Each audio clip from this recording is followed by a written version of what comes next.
Today I'm excited to welcome true crime writer Cathy Pickens to the podcast. Among other things, she's well versed in the area of missing people in the Carolinas, so I felt like she'd be a natural fit for the podcast.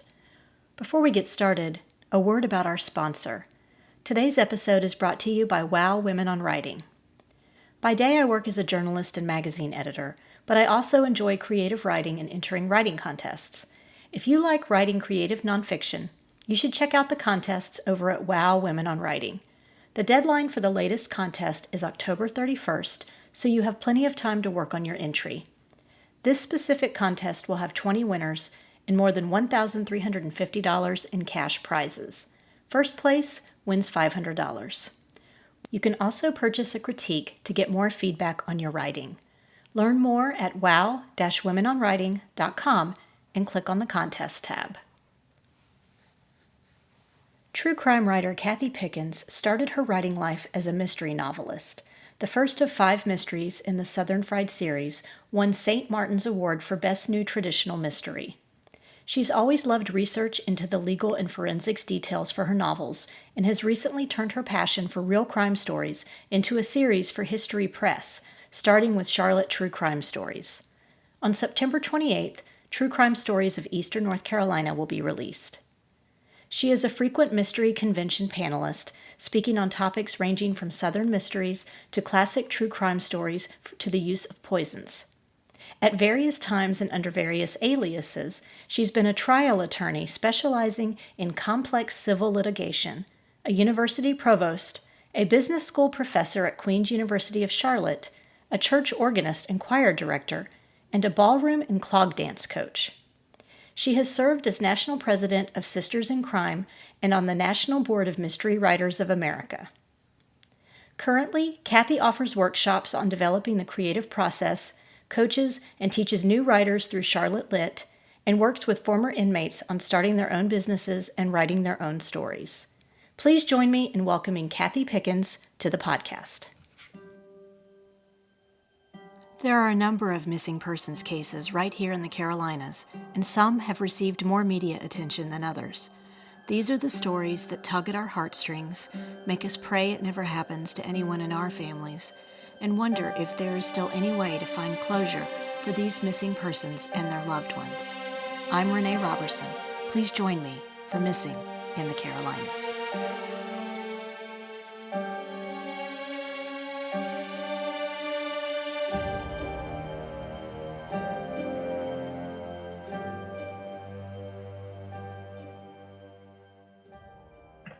Welcome, Cathy. Thank you for joining us today.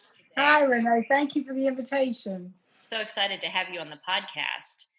I guess we'll just jump right in with the first question, which is, you began your career as an attorney, and I'm curious how you decided to make the switch from law to writing.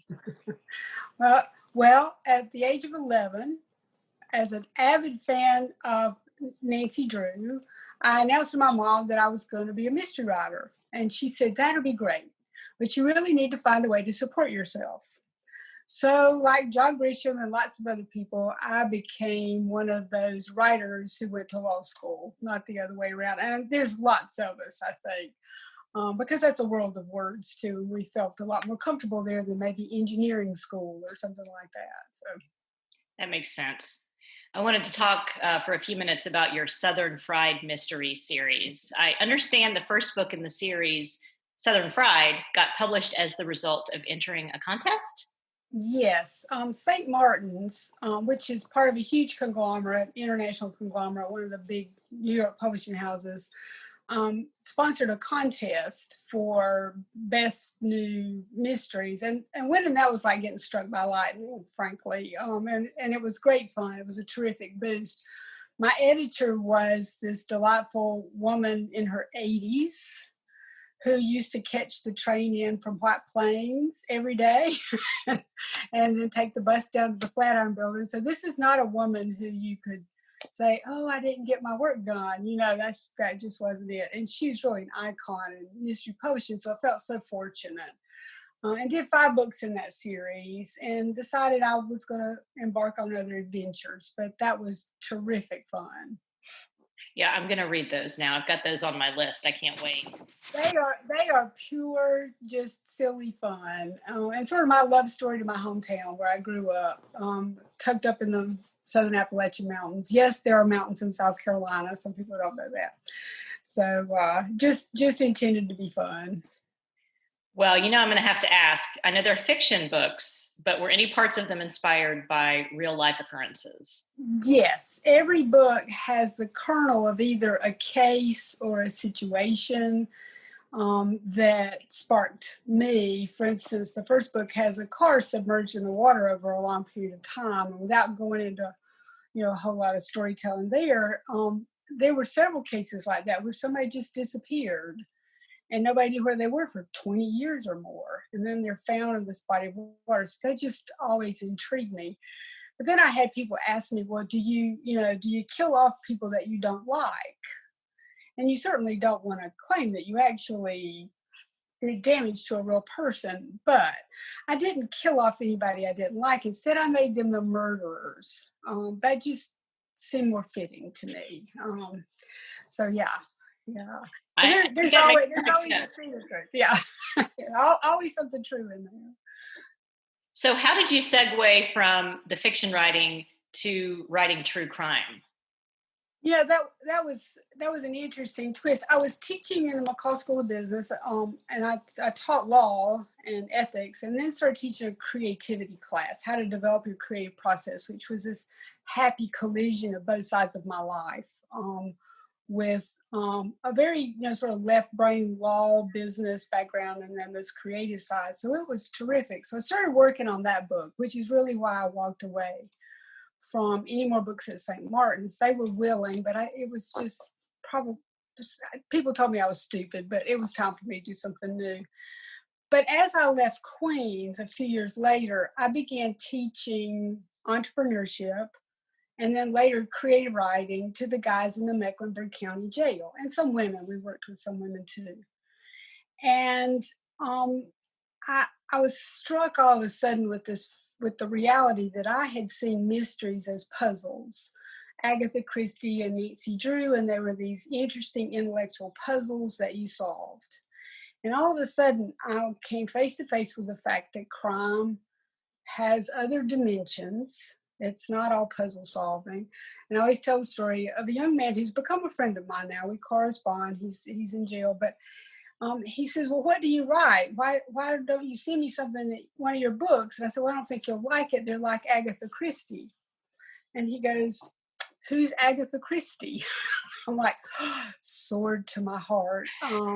But then I realized it's just a different, sort of background and different sort of upbringing and different age. I mean, he's in his 20s. And then I started hearing these stories, and they're multi-sided. His victim's family is heartbroken. His family's heartbroken. His children are heartbroken. He's heartbroken. And there's a reality and a humanity there that just intrigued me as a storyteller. But I had always read true crime. From the first time I started writing fiction, I began reading true crime because I wanted to get the details right. I'm just rabid about that.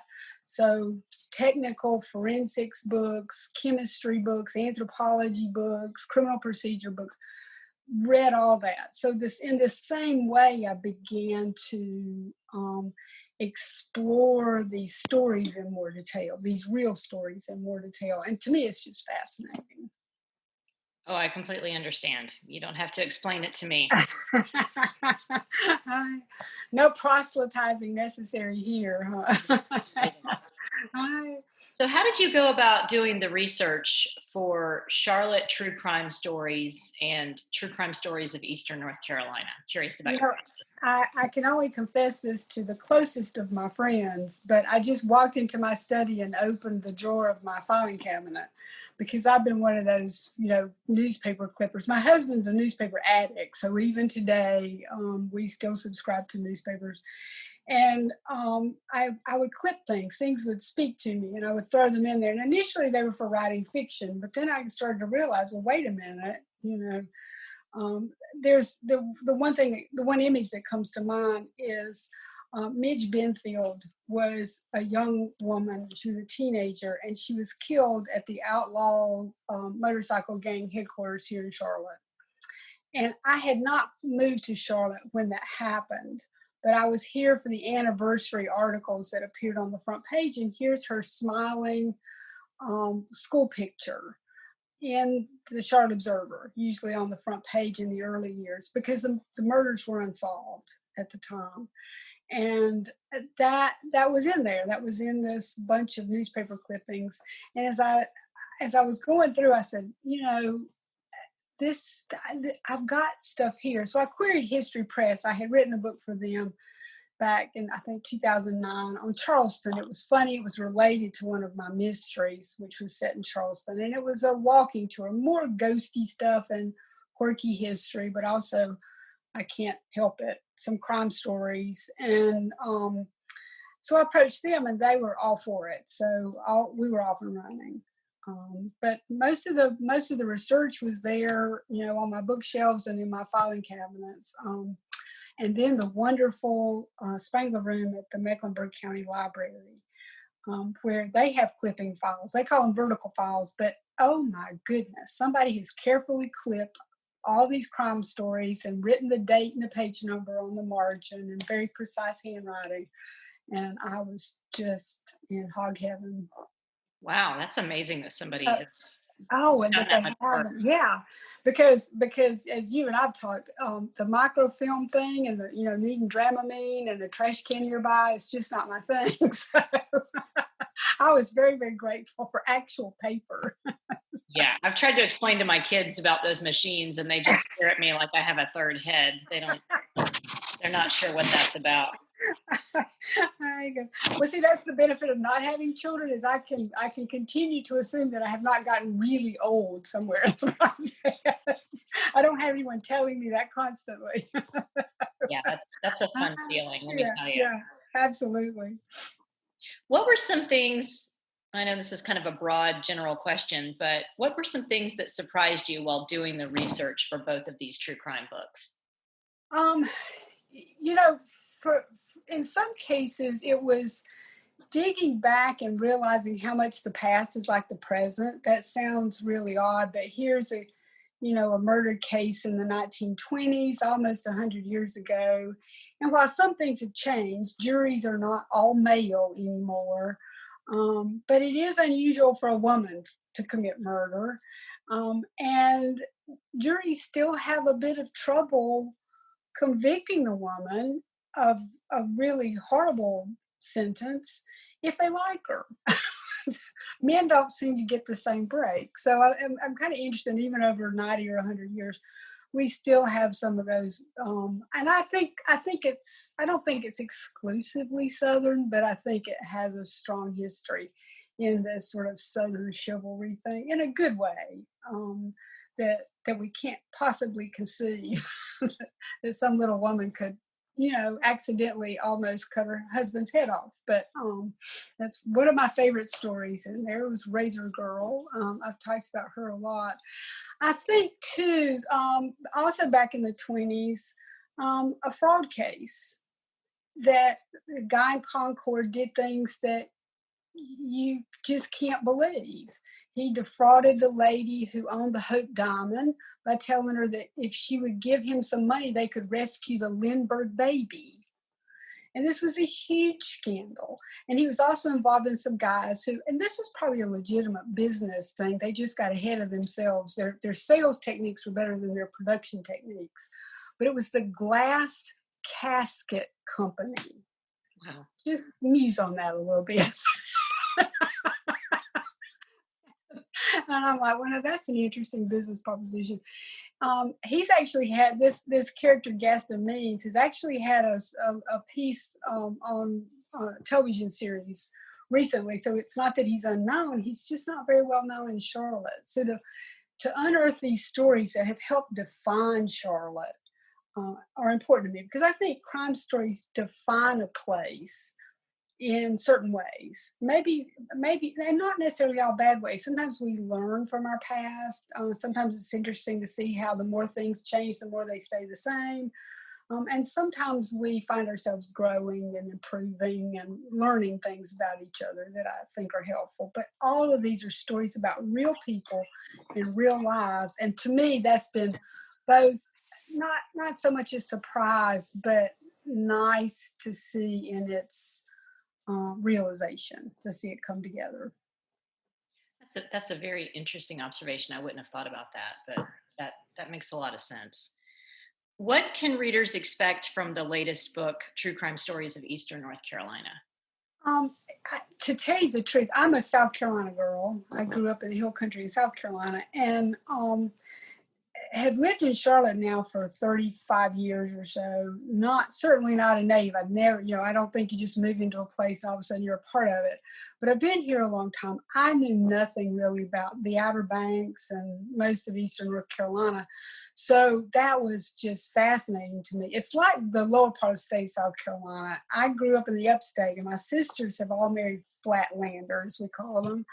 And it is just a completely different culture, and the music is different, the food is different, the folkways are different. It's just fascinating.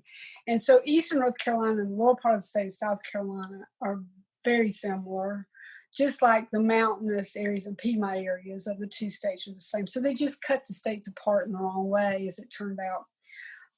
But what you get there's an interesting, for me, Native American story, an outlaw band, they call them, in the Civil War era. And then you have stories that probably could only happen in a rural, swampy area, like a little missing boy. That I had not heard the case before, but a lawyer has dug out and written about the senator's son. Charles Oldham wrote the book, and he is a meticulous researcher. He went through legal papers that are handwritten from this era of this little boy that just one day goes missing. And so the stories, while they're very different from what you would find in an urban area like Charlotte, or even a suburban, a small town area, there's also a lot of similarities. For me, North Carolina fascinates me because I have not found another state with as many convicted female serial poisoners as North Carolina. Now, that I don't know why the Chamber of Commerce doesn't make more use of that as a drawing card. So Eastern North Carolina, Charlotte itself doesn't have any, but Eastern North Carolina had its share of some really scary women. So, and they're scattered throughout North Carolina, which I find fascinating. I believe there may be one. Isn't there one in the Denver area right now that they're trying to convict? Yes, there is. I think that's the eye drop case. Yeah, the poison with eye drops case. Yeah, But then yeah. they started looking back, and I think she had a previous spouse that had also More, passed yeah, away. So they're like, yeah, yeah, I remember seeing that recently. But yeah, you're right. I was thinking about that when you were talking about it earlier about Marie Hilly yeah, and yeah. who Well, was you have Blanche Taylor Moore, Velma oh Barfield. A lot of people don't know Nanny Doss because she was caught and incarcerated in another state, but she was here in North Carolina too. She was called the Giggling Grandma. And more recently, you had Ann Miller in Raleigh, who poisoned. And what fascinates me is they use arsenic. It's one of the most traceable of poisons, but hospitals still miss it because you're not expecting it. And my husband will be watching one of these crime shows on TV, and he'll look at me and he says tingling in the extremities. That's arsenic, is so people ask him if he's ever worried, but no, he's not. He teases about it, but it's fascinating to me because it's happened in other states, and yet and people are caught. But poison is a very sneaky crime. It's typically a female crime, although the book I'm working on now, there's a guy who was convicted of it. But to me, that's just a very southern sort of genteel, sort of particularly cruel, horrible way to kill somebody, but we see it as, somehow removed and distant. So You're right. It is very, most of the made for TV movies that you see about these crimes occur in the South, yeah, and some sort of really beautiful Black widow involved in it. And it's all yeah, based on real cases. That's the interesting thing. absolutely. Well, one in Eastern North Carolina, the woman actually came from Dallas, and I was fascinated by the crime because my husband's from Oklahoma, and she killed one of his the kids in his hometown, and has, you know, not been tried for that, but has been suspected of that. So I shouldn't say she killed him, but it's interesting. Not only do we have our homegrown ones, we have some that come in from other places to visit here. We do. And yeah, Bring so their it's voices. rather intriguing. Yeah, yeah. Okay, so because this podcast is called Missing in the Carolinas, I have to ask, what do you think are some of the most interesting missing persons cases in North and South Carolina? That list is long. We had talked about that, and in Charlotte, I think for me, it's the Aisha Degree case. Um, you watch her age progress, photos come out in the news. She's the little girl who just disappeared in the night. She was seen walking down the road in a rural area and just gone. They found her book bag later and everything. Her parents have, and of course the police checked them out one side and down the other. This case has really been worked hard for a long period of time. The family has stayed so involved in making sure the case stays in front of people. And of course, people have been found, sometimes years later, but there wasn't the sort of family strife or anything that anybody knew about there. And why would she just walk out of her house in the middle of the night and disappear? Also, didn't she disappear like when it was storming really badly or It something? was not. It was not good weather. Yeah, it was not good weather. And she wasn't. Yeah, and had her backpack and school pencils, and it just such a lovely little girl. So it sort of always, felt like she was one of those little girls that belonged to all of us, and we wished we could find her. But of course, she's certainly not the only one. I was in Columbia in school when a young woman named Dale Dinwiddie disappeared, a college student. Again, the posters all over town and people wondering what had happened. I've become fascinated with this. There was a book that came out for those of your listeners who are interested in this, The Skeleton Crew by Deborah Halber, Halber, talks about a fellow named Tom, who's just a regular kind of guy, in an interesting way, got involved in trying to identify a body found beside the road. And that became a whole career for him. He worked with a lot of people. One is Dr. Emily Craig, who was Kentucky's state or Commonwealth forensic anthropologist for a number of years. I've met her and I've met Todd. They're fascinating people, and they've really pulled together a network called NAMUS, NAMUS, NAMUS. And so when we talk about missing people, the corollary is unidentified bodies. And how do you put some closure, give some closure to families by bringing those together?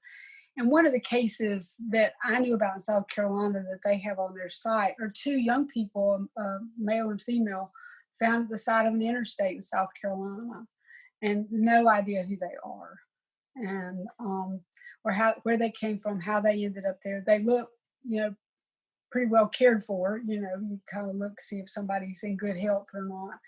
And so you think of the questions of those cases. And again, like I mentioned, the senator's son, anytime a little kid is missing, then and the family doesn't know, sometimes forever, they don't know.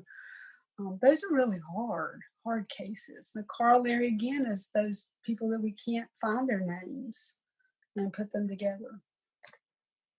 Yeah, I've always been impressed by the work of the Doe Network too. And that was kind of fed. I think they worked together.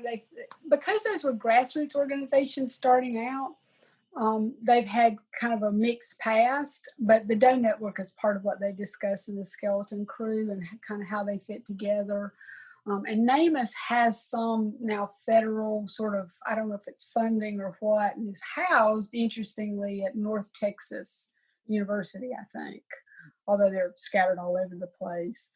But if you're, for the folks interested in missing persons, that book is a good introduction. It's been out for a little while now, but a good introduction if they don't already know some of the resources and some of the people working on these things. Oh, that's interesting. I'll have to check that one out. When you were talking earlier about the newspaper clippings, I still somewhere in my files have the first clipping where I learned about the Doe Network. Yeah. The tent girl story. They were talking about how they had identified her Well, that was Todd Matthews. That's the guy who wrote the skeleton. Yeah. So it's like this whole sort of weird interconnected network family, that does this. So yeah, the tent girl, his father had found the body, and he said about, identified her. So yeah, it's an incredible case. It really is very interesting. What do you think the most difficult part of writing true crime is? I am very aware of the fact that everything I write about involves somebody's pain. And I try to be respectful of that. And people say, well, why would you do that? And I think these stories are important. These were people's lives. And frankly, both the killer and the victim and the investigators and their family and the community were all involved in that story. And I don't know that it's necessarily helpful to brush those kinds of things under the rug and pretend they didn't happen, but I do want to treat them respectfully and understand as best I can the multiple points of view. And people say, well, why are people interested in true crime? And I think there's a lot of reasons. One is that puzzle solving thing that attracts people to fictional mystery stories. There's part of that. But the demographic for these sorts of stories is largely female. And I have a friend who he calls it gore porn. I said, well, thank you. I love you, but no, thank you. but it's more than that. It's not just this sort of voyeuristic thing. I don't think that draws most of us to it. It's a sense of, can I help solve this? Can I be the detective? Can I put these pieces together? That's part of it. I think another part of it is, can I protect myself and people I love from something happening? So I think that particularly women realize that the world is not always a safe place. And we don't want to be victims or weak or ineffective in that. We want to be Wonder Woman, okay? And we want to, be able to understand what's going on, be able to, do that. But I also think that we are keepers of stories, and we realize that if we don't preserve them, we've lost something. It was interesting though, as I began writing this, I began working with guys who were in jail and in prison. I was talking about my young friend in prison and a letter or something. And this woman who's I adore her. She's a writer. She's a good friend of mine now. But she leaned over to me and she put her hand on mine and she said, my grandson is in prison. And I've never really been able to tell anyone about that. And that was just such a thunderbolt for me. Because whether you're the victim or you're the family of the perpetrator, those were loved ones and you care about them. And so for me, I want to always remember the multiplicity of people who are gathered around this story. But also to let people know, if you move to Charlotte, for instance, or you vacation in the Outer Banks or Eastern North Carolina, know something about the place, know something about its history besides just when the wars were and, when somebody built a building. Okay, there's more to it than that. Well, there's a lot more to it. I actually learned a few things when I was reading True Crime Stories of Charlotte that I had not. Oh, okay. I love to hear the area that I live in. So I was like, wow. Oh, I love to hear that. Well, and even if you grew up here, you may have heard about a story, but I hope there's some details in there that you know. And for me, the fascinating thing to find too is it's like crocheting. You grab the thread and pull it through the loop. That we've learned some things about forensics as we've gone along, for instance, or our society and the idea of social justice has changed over time, or our techniques of investigation have changed. So we've built in safeguards and or we've commemorated something. People drive by somewhere and don't know why it has that name, and um, that story is important. So I love it when somebody says, "Oh, I've lived here all my life." The other thing is somebody say, "Oh, my sister lived right down the street from the Outlaws Motorcycle Gang Clubhouse." I love that. Wasn't you're mentioning that case? Wasn't that one that was solved recently? It was. And I write about in the book, the fascinating thing to me is in my files was a tiny little article, maybe a column inch big, where they mentioned that the Charlotte police had gone and extradited somebody, I believe it was from California, back here on a suspected motorcycle theft charge. They knew back then who did it. But it was decades later. Both the guys who were involved were dead by that time.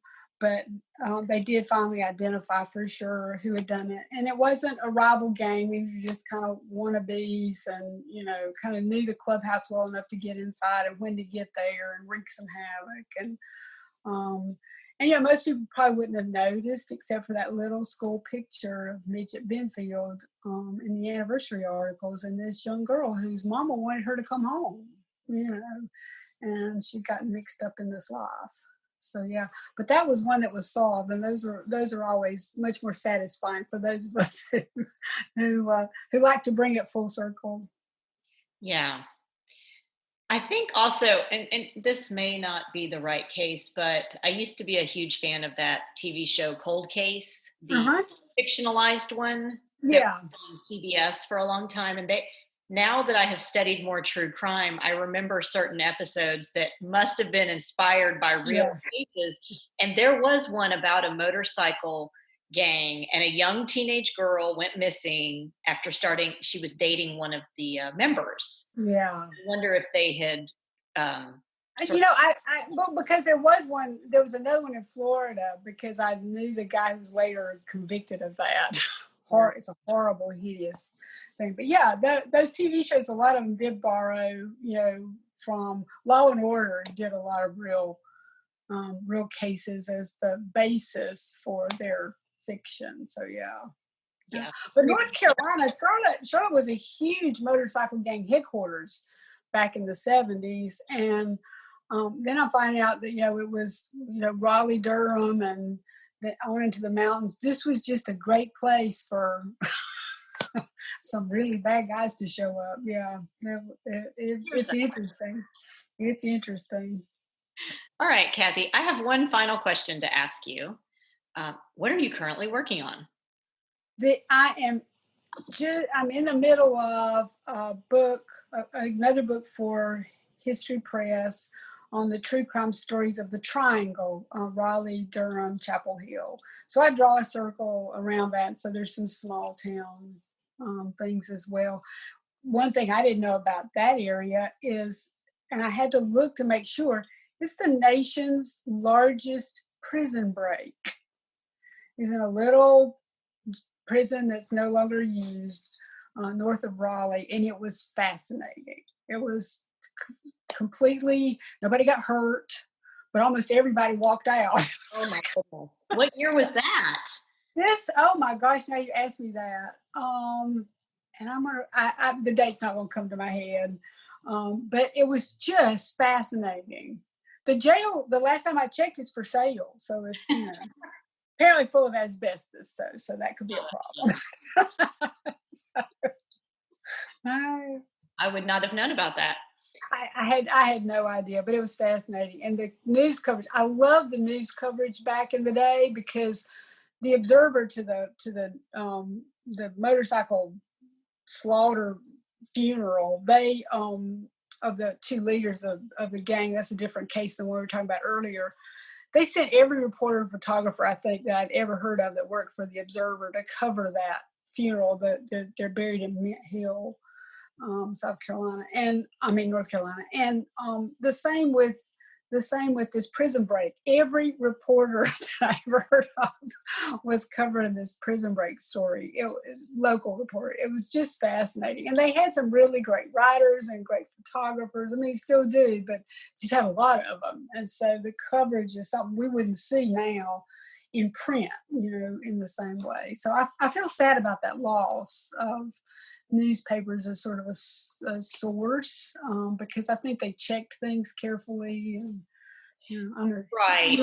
You and I both are a stickler about that. There's so many like errors that get the stories. Even I don't know if you've noticed this, but if you read something online that's an article from a TV station, and then it'll have an update. If you go to read it, the original story is at the top and the update is at the bottom, and it doesn't make any sense. You're reading everything. I thought there was an update. Where's the update? Now, what happened where? And there's some WRAL I found out in Raleigh just does some great print coverage. The TV station does great print coverage, but we've really lost something where we don't have reporters following cases and going in depth, and that we still have some, we just don't have enough. And there's so many other ways to get stories, but like you and I are both sticklers for getting it right as best we possibly can. And that's harder, I think, when the original source material didn't work as hard to get it right. So exactly. I think I don't know that there are any reporters anymore that specifically are on a crime beat. I mean, they are probably spread thin amongst government, crime. Yeah, they do a lot of different things. I will say, I know Michael Gordon. I've met him. We did a program together. He's with the Charlotte Observer, and he does the court beat. And he had a front page article today about Ronnie Long being out of prison finally after I think it's 47 years of rather kind of suspicious sounding rape conviction in Concord. And so Michael he does a great job with storytelling. He is a storyteller. And I love the work that he's done in covering those court cases. Even if he's an Alabama fan and I'm a Clemson fan, we still found some common ground. So yeah, Those Southern rivalries. Yeah. Well, Cathy, I think that's all the questions I had for you today. I have so enjoyed this. I have too, and I enjoy your podcast. Thank you. I hope you enjoyed that interview with true crime writer Cathy Pickens. You can learn more about her at her website, cathypickens.com. That's Cathy with a C. And don't forget to check out her new book, True Crime Stories of Eastern North Carolina, available on September 28th. This brings us to the conclusion of episode 13. If you enjoyed this episode, please do me a favor and give it a 5-star rating wherever you listen to your podcasts. We're also now on Instagram and Facebook, so please like our pages and get started on a discussion of the missing people profiled on the show. If you want to visit my blog and read more about true crime cases from all over the country, including the ones featured here, visit missinginthecarolinas.com. And don't forget to check out our sponsor, WOW Women on Writing, and the great programs and writing contests they have to support writers at wow-womenonwriting.com. Cover art for this podcast was designed by Macintosh Multimedia. All episodes are researched and written by me, Renee Roberson, with sound editing provided by Mia Roberson.